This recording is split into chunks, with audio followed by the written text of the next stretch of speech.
मित्रों, आज नवरात्रि का पहला दिन और हम सुबह सुबह सहपरिवार बैमा निगोई ग्राम बिलासपुर में अपने मैया के धाम दर्शन करने आए हैं। मित्रों, यह वह मंदिर है जहां श्री भोलेनाथ और माता की बहुत पुरानी विग्रह, लगभग 150 साल पुरानी यह मंदिर, जहां माँ प्रत्यक्ष रूप से विराजमान है। आज हम सर्वप्रथम माँ के आशीर्वाद के लिए इन्हीं के चरणों में उपस्थित हुए हैं और इसके बाद श्री भोलेनाथ बाबा के दरबार में पहुँचते हैं और वहाँ नतमस्तक होते हैं। मित्रों, नवरात्रि का शुरुआत माँ के आशीर्वाद और देवादि महादेव के चरणों में नतमस्तक होके फिर अपने 9 दिन के उपवास का शुरुआत करते हैं। माँ और प्रभु हमें शक्ति दे, डमरू से प्रभु का अभिवादन करते हुए और यह मनोकामना करते हुए कि हे प्रभु, हम में शक्ति दे कि हम माँ के व्रत को पूरा कर पाएँ। तत्पश्चात हम पहुँचते हैं माँ वैष्णो देवी के धाम।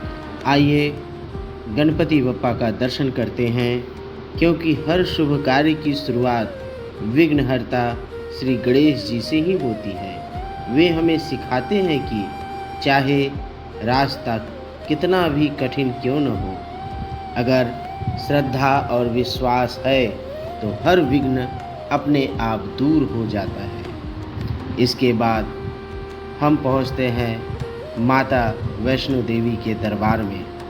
माँ वैष्णो केवल एक देवी नहीं, बल्कि शक्ति और आस्था की प्रतिमूर्ति है। उनका संदेश साफ है, सत्यमेव जयते। सत्य और धर्म के मार्ग पर चलने वाला कभी हारता नहीं है, और जो माँ के चरणों का ध्यान अपने हृदय में करता है, बड़ी सी बड़ी कठिनाई, बड़ी सी बड़ी समस्याएं पल भर में छूमंतर हो जाती हैं।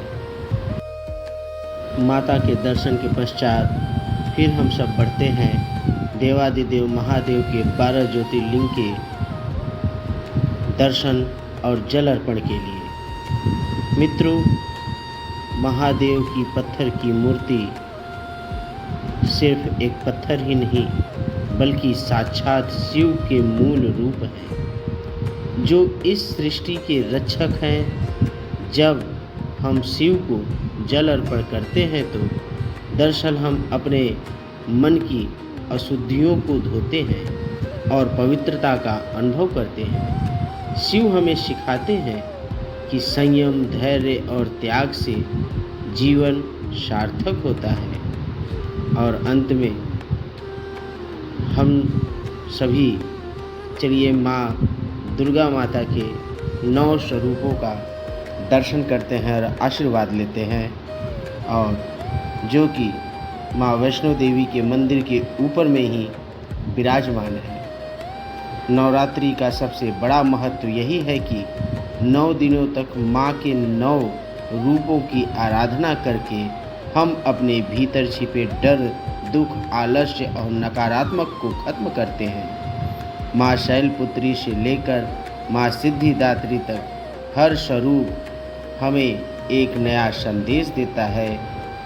माँ कहती है, बेटा, जब तक तू सच्चे दिल से मेरे शरण में है, तब तक कोई तुझे डरा नहीं सकता और कभी भी तू जीवन में टूट नहीं सकता। जय माता।